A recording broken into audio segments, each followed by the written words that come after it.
Hello and welcome back to another video session of Standard 6 Geography. We are continuing on lesson Let us use the graticule in this video session. So our next topic is let us use the graticule. Answer the following question about the location and extent with the help of the figure 2.3. तर बघा इथे figure 2.3 दिलेली आहे. या फिगरच्या मदतीने आपल्याला या वरील क्वेश्चनचे आन्सर द्यायचे आहे. तर आपण क्वेश्चन्स बघूया काय आहे तर आणि ते आन्सर शोधायचा प्रयत्न करूया. Which latitude and longitude define the location of the capital of Brazil? Brasilia. तर ब्राझीलचा हा नकाशा इथे ब्राझिलिया आहे. ब्राझिलियाची लोकेशन काय आहे विचारलेलं आहे. तर बघा ब्राझिलियाची लोकेशन आहे 10 डिग्री साऊथच्या समोर आहे. बघा इथे 10 डिग्री साऊथच्या समोर आहे आणि 40 आणि 50 डिग्री वेस्टच्या मध्यात आहे. तर याची लोकेशन काय येणार 16 degree south latitude and 48 degree west longitude. तर आडव्याच्या लाईन आहे लॅटिट्यूडच्या आणि उभ्याच्या लाईन आहे लॉन्जिट्यूडच्या. तर 16 डिग्री इन साऊथ लॅटिट्यूड आणि 48 डिग्री वेस्ट लॉन्जिट्यूड. अशाच प्रकारे सेकंड क्वेश्चन बघूया. What would be the longitudinal extent of Brazil that spread from 5 degree 15 minute north to 30 degree 45 minute south latitude.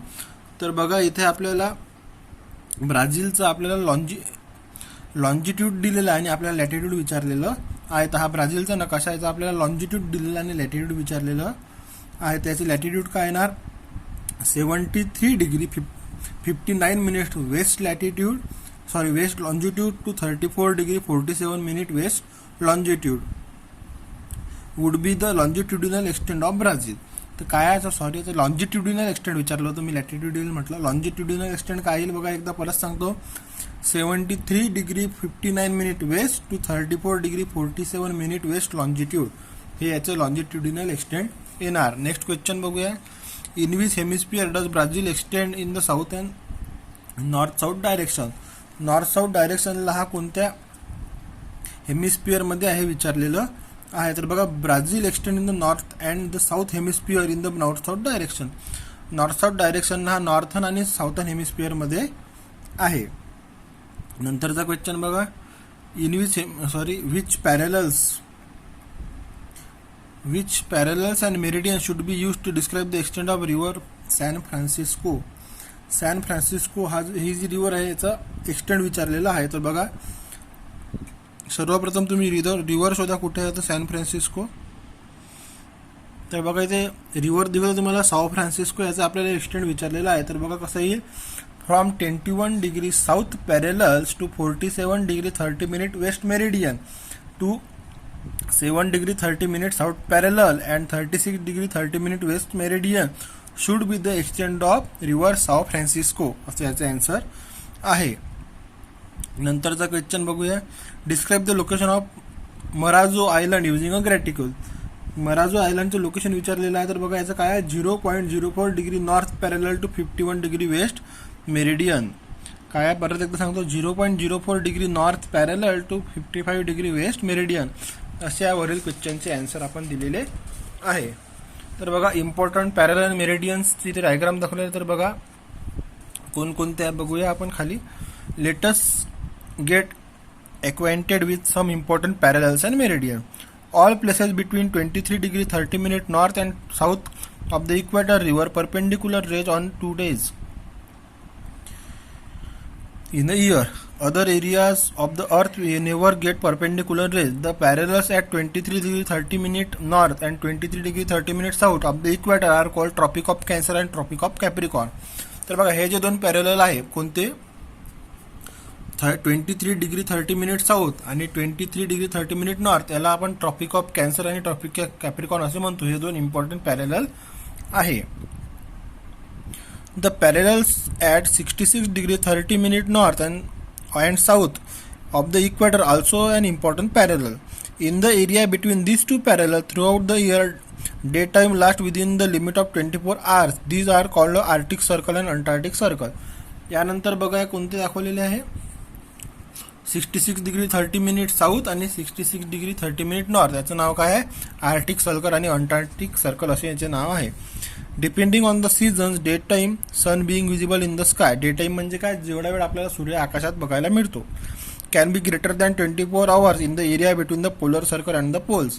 Polar circle आणि पोल्समध्ये जो आहे दिवसाचा जो सूर्य हा 24 घंट्यापासून जास्त वेळ दिसू शकतो. The maximum duration of the sun's appearance in the sky can be of 6 months at the poles based on the season. आणि जास्तीत जास्त 6 महिन्यापर्यंत तिथे प्रकाशच राहतो, त्यामुळे तिथे सूर्य आकाशात दिसतो, त्यामुळे दिवस राहतो. तर पोल्सवर 6 महिन्यापर्यंत दिवस राहू शकतो. During this period the sun continues to move in a spiral and the horizon. We have seen in standard 5 that the earth axis is inclined. These important parallels arise because of the inclined by 23 degree 30 minute. तर आपण 5वी शिकलो की अर्थची जी axis आहे ज्याच्याभोवती अर्थ फिरते ती inclined आहे, म्हणजे वाकलेली आहे, त्यामुळे असं होते. Due to the duration of the intensity of the sunlight different temperature zones are form on the earth. These zones gives rise to the pressure belt. आणि असे वेगवेगळे टेम्परेचर असल्यामुळे आपल्याला वेगवेगळे टेम्परेचर बघायला मिळते आणि वेगवेगळे टेम्परेचर झोन तयार होते, आणि याच्यामुळे आपल्याला प्रेशर बेल्ट सुद्धा तयार होताना दिसतात. Variation in the intensity of sunlight leads to the regional diversity of the plant and animal life. आणि याच्याचमुळे वेगवेगळे टेम्परेचर झोनमुळे आपल्याला वेगवेगळ्या प्रकारचे प्राणी आणि झाडं बघायला मिळतात. The 0 degree longitude or a prime meridian is an important meridian. 0 degree लॉन्जिट्यूडची जी मेरिडियन आहे यालाच आपण प्राईम मेरिडियन म्हणतो, आणि ही एक इम्पॉर्टंट मेरिडियन आहे. The main purpose of this to fix the global standard time and coordinates the standard time different countries. आणि याच्यावरून आपल्याला ग्लोबल स्टँडर्ड टाईम आपण काउंट करतो. This meridian is also called as Greenwich meridian. आणि याच मेरिडियनला आपण Greenwich meridian सुद्धा म्हणतो. Global standard time is known as GMT, Greenwich mean time. तर ग्लोबल स्टँडर्ड टाईम हा तो GMTने दर्शवला जातो, त्याचा अर्थ असा होतो Greenwich mean time. The 180 degree meridian is also important. From the prime meridian, others meridian are marked east and west up to 180 degree. The 180 degree meridian lies opposite to the prime meridian. तर बघा, prime मेरिडियनचं जे opposite आहे 180 degree meridian, ही पण एक important meridian आहे. The international day line is mark with reference to this meridian. International day line जी आहे ती याच मेरिडियनला लक्षात ठेवून मार्क केलेली आहे. The equator as well as the pair of the opposite meridian from the great circle. Great circles are use to find the minimum distance between any two places on the surface of the earth. Think a little. Find on the globe the meridians opposite to the ones meridian below 90 degree east meridian च्या opposite meridian शोधायची आणि mark करायची आहे ग्लोबवर. 170 degree west, 30 degree east आणि 20 degree west. What do you observe. आणि तुम्ही काय observe केलं हे विचारलेलं आहे. तर बघा, डू यू नो घेऊन घेऊ आपण. Vatican city is known as the smallest country in the world. Vatican city नावाचा जो देश हा जगातला सर्वात छोटा देश आहे. It is spread over the an area of 0.44 square kilometre. 0.44 square किलोमीटरचाच एरिया या देशाचा आहे. This country is located within the Italy on the Italian peninsula. इटलीच्या आसपास हा लोकेटेड आहे. See the longitudinal and latitudinal and longitudinal extent of this country in figure 2.5. Figure 2.5 मध्ये याचा लॅटिट्युडिनल आणि लॉन्जिट्युडिनल एक्सटेंट दाखवलेला आहे. From west to east and also from north to south there is no difference in the degrees or minute of latitude or longitude. इथून इथपर्यंत आणि इथून इथपर्यंत बघा, लॅटिट्यूड आणि लॉन्जिट्यूड बघा, याच्या डिग्रीचा काहीच फरक आलेला नाही. बघा, 12 डिग्री 21 मिनिट आहे इथे पण, आणि इथे पण 12 डिग्री 21 मिनिट आहे. आणि इथे का 41 डिग्री 54 मिनिट आहे, इथे पण 41 डिग्री 54 मिनिट आहे.